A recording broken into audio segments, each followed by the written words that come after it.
I don't know about you, but I am done thinking about this semester. I am ready for a break and then think about next semester. So today I thought I would share a few things that we are currently loving in our homeschool and maybe inspire you to think ahead also and choose something new, whether it's something I'm suggesting or just something else. Before I share what I'm loving, I, of course, want to know something that you personally or your homeschool is enjoying. So let me know down there. A favorite book, a show, a curriculum hit this year, whatever. Let me know. I'm going to share with you 3 things our homeschool's loving, but first I want to share with you this.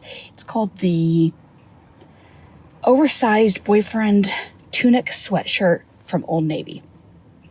And I have been living in this since I got it. It is, obviously, it's oversized, and it's tunic, so it's long.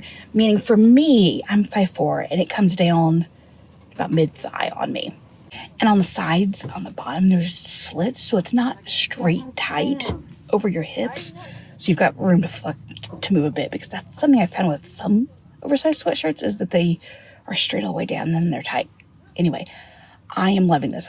Right now I'm just wearing it with a pair of skinny jeans, but at home I wear it with leggings, and it's perfect because of how long it is. It's warm, not overly hot. I'm in North Carolina. Our winter's pretty mild.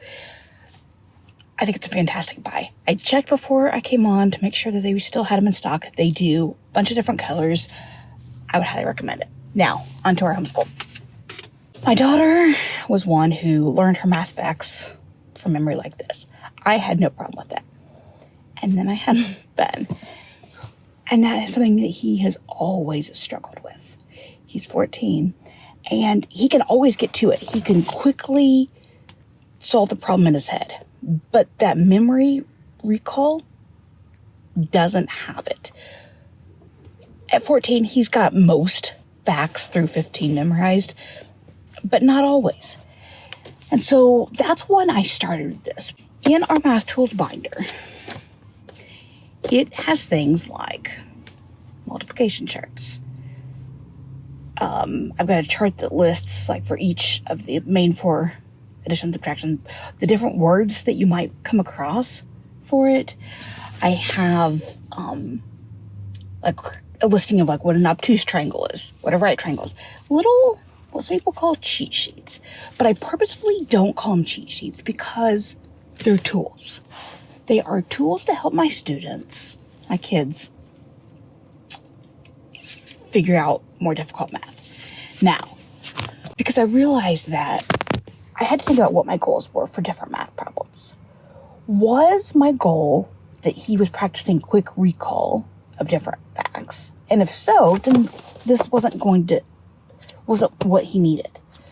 But if having to sit and solve a multi-digit multiplication problem in his head was making him frustrated when I wanted the focus to be on the larger math problem,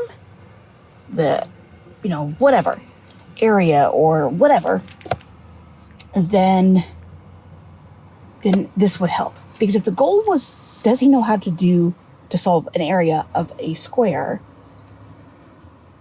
that requires knowing what I'm multiplying by by what 2 numbers I'm multiplying, not how quickly can I recall those numbers. I'm reminded of this again because Matthew is working through pre-algebra, and he already knows how to do most of the math itself. He did it last year in Beast. But this year, the overarching goal is one is to learn how to handle all the things that go along with a live math class, and to learn how to work out of a traditional textbook. It is not the math itself. So pulling out my math tools binder so that he can use that so it's one less thing to think about is really beneficial. So I'm reminded how important finding the right tools for our kids are in general, but specifically, this is what we're loving. The next thing that we are loving is something that I found. I don't even know how I came across it, but we're using it as a history supplement. And the website is called Teach with Magic. And his name, I didn't write down, Mr. Houghton, I think it's a public school teacher, but he creates these fantastic, interesting history lessons, and they're all up for free over on his website. They are so good. But here's the caveat, is that you have to kind of piece things together. You have to go searching on his website. It's not hard to find, but you got to put some effort into it. It's not a print and go type of thing. In fact, there's really nothing to print because almost everything we've done has been through Google Slides. Anyway, this week I had gathered up a few different lessons that he had, activities all around ancient Rome. One section was called the History Mystery Labs. And so this one was about who murdered Julius Caesar.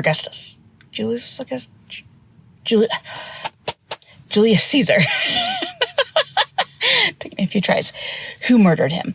And so he gave different pieces of evidence in different styles, like a eyewitness account, a article, newspaper article, that kind of thing.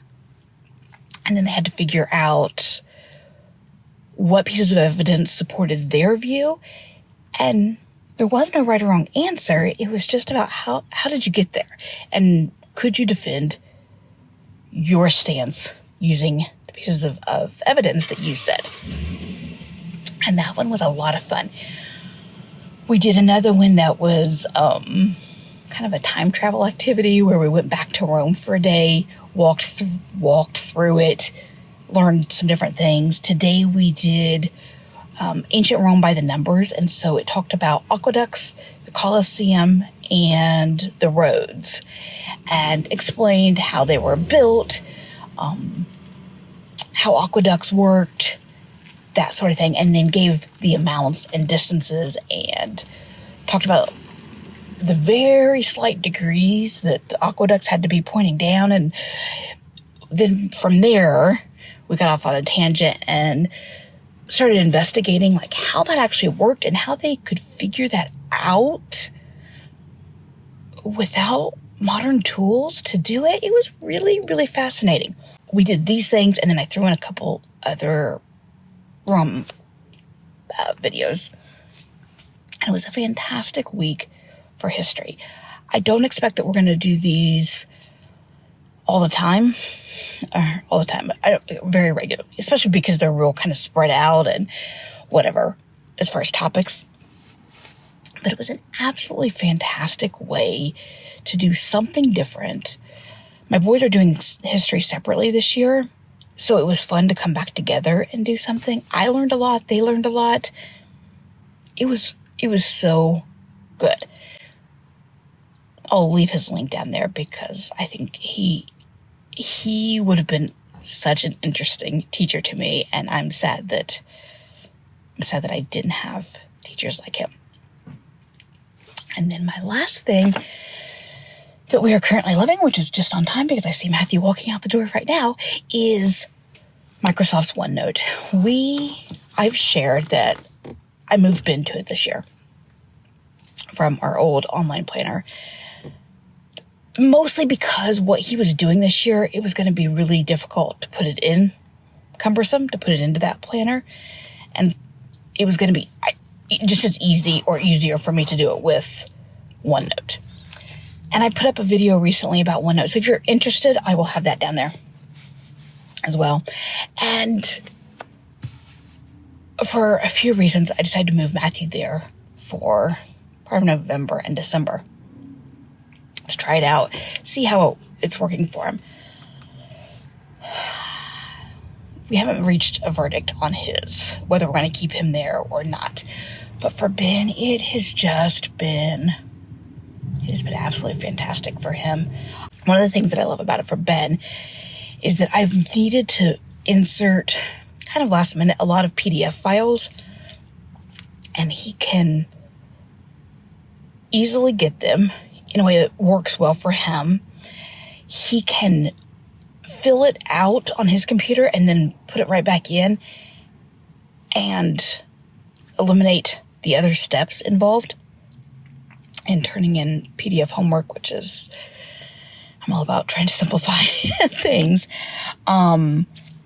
Videos, he can watch like YouTube videos right in OneNote, so he doesn't have to leave. Again, that extra step of going off and whatever, for him, he really likes as much as he can in one spot. We used to use it a long time ago, and then I moved away from it, and I'm back to it and remembering what I've loved about it, because it's not just great for that. I've been using it for other things, personal stuff as well. If you're interested in more about Microsoft OneNote, I don't know, over there, I will leave the video link for you, and I will see you in the next video.